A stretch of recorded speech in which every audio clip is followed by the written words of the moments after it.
Welcome, everybody. And welcome to the last episode of the 4th season of Shoebox Sessions. Woo! I am your host, DJ Bumblelove, followed by 2 co-hosts.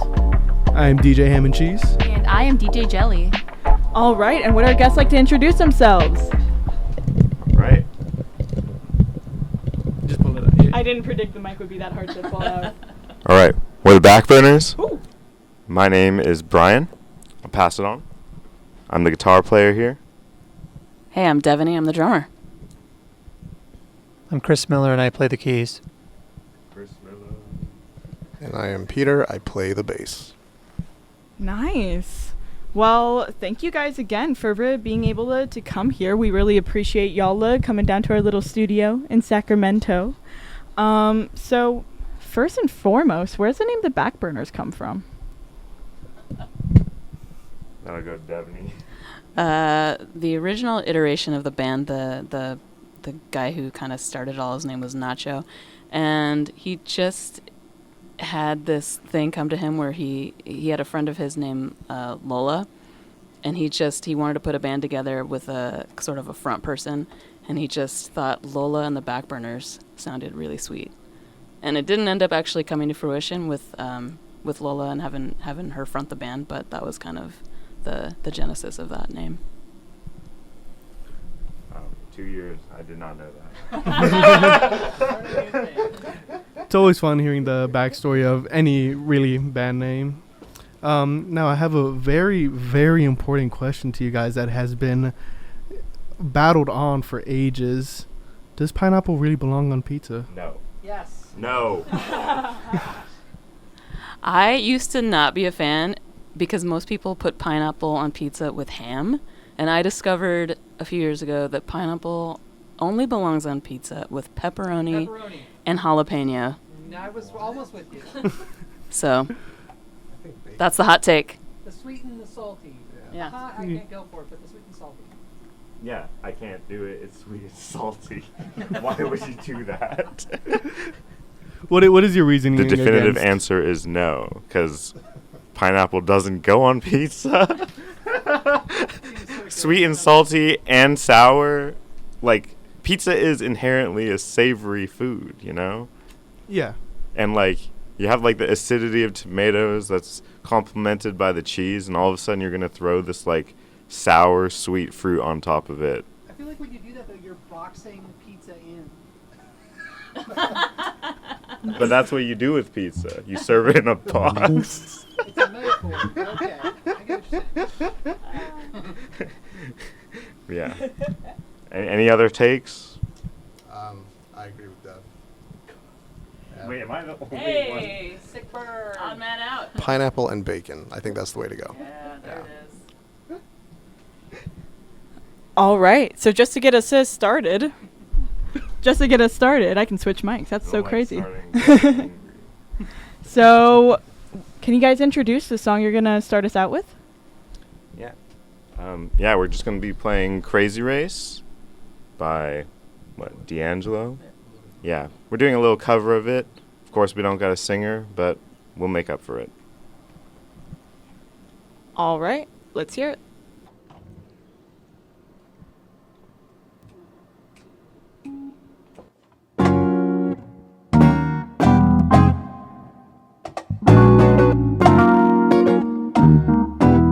I'm not getting any audio of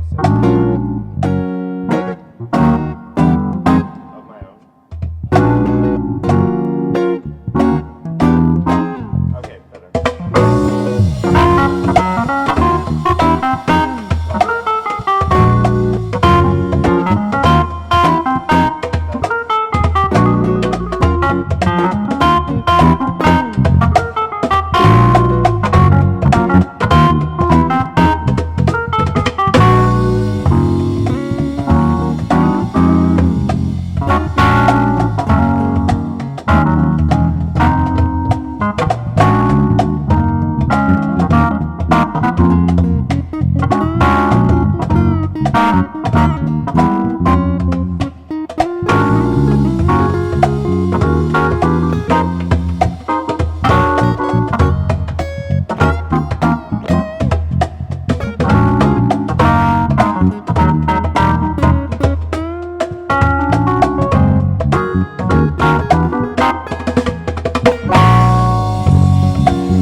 And we're back. With DJ Jelly. So the song that you just heard live from our studio is Crazy Race by the Backburners, and the song played live that you just heard was Scam by Jamiroquai. So The other way around. the other way around. Pardon that. So I'm actually going to ask a question about the song from Jamiroquai that you just heard. So why did you choose that song, or why are you drawn to it? What makes it stick out to you specifically? Well, so I'm Peter, the bass player, and starting out playing bass, Jamiroquai was a big inspiration for me because their bassist, Stuart Zender, really inspired me, and I could hear the bass in all the songs, and they're super well constructed, super funky. So yeah, I threw that one on there, and I like how there's just so many layers to each song. There's so many instruments, like you can hear something different every single time you put it on. So yeah, that's why I chose it. Can I ask you, is Scam your favorite song from Jamiroquai, or do you have a different favorite? I would say it's top 3. Yeah, it's really long too, so that's why you can just keep it on for 7 minutes or 8 minutes, and it's just a total vibe. Yeah. All right. Well, in that same vein, how did you guys find this particular sound? I heard that it used to be a little different when the band first came about. How has it changed? The original intention of the band was always instrumental funk vibes. And then I guess based on the story I told earlier, before the band was actually together, the idea was with the front person, the Lolo and the Backburners. That didn't actually happen. So when the band sort of came together, it was instrumental funk. And we did at a certain point have a vocalist who sang with us for a bit, and she was awesome. And then it kind of took the band in a little bit of a different direction, more kind of R&B soul, just a little off track from what the original idea was for the band. So we did kind of come back around to the instrumental funk vibe. And the idea is just kind of, without a vocalist, you're putting the instruments more at the front and center to have a chance to shine. And specifically with this kind of music, The Meters is a band that is a big influence on us. We cover several of their songs, and they were a band from the 70s, a funk band from the 70s, 4 guys. And it was the kind of vibe where everybody is kind of doing something funky, but it fits and it's not overly complex. There's always you'll notice a lot of syncopation and stuff in the rhythm. And it all just comes together in a way that gives everybody a chance to really have some kind of virtuosic moments, but also just like keep that groove going, like in a way that just like really gels. So that's kind of one of the influences on this band, and that's I think what we try to do in the songs that we pick to cover, as well as the originals that we bring to the table. So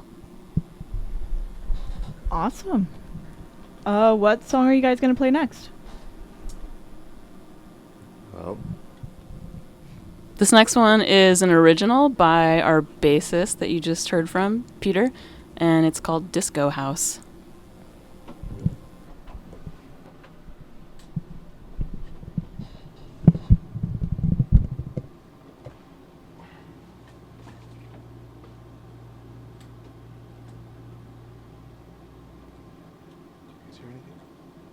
I hear the mic. I was gonna say, are we having There we go. I turned on the wrong mixer. My bad.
All right, so what the Backburners just played live is Disco House, and the song that just ended was Chameleon by Herbie Hancock. Right? Okay, so yeah, Just be casual. you know, We're so normal about this. very normal. And for the band in studio, I actually wanted to ask you guys a question. So my question for you guys is, well, there's two parts to this. I want to know, and for the listeners, to let them know what instrument you play, and then how long you've been playing this instrument for. Who wants to go first? Sure, I'll go. My name's Brian. I'm the guitar player. I've been playing guitar for, let's say, about 4 years now. Yeah, started when I was in college. I was a piano player my whole life, and friend gave me a ukulele and was like, play this. And I was like, that's pretty cool. I want to get one. Took me to the shop, and then they were like, yeah, there's no way you're just going to play a ukulele. You get way too obsessed about things. You should learn a real instrument. And I was like, you're right. And that's how that started.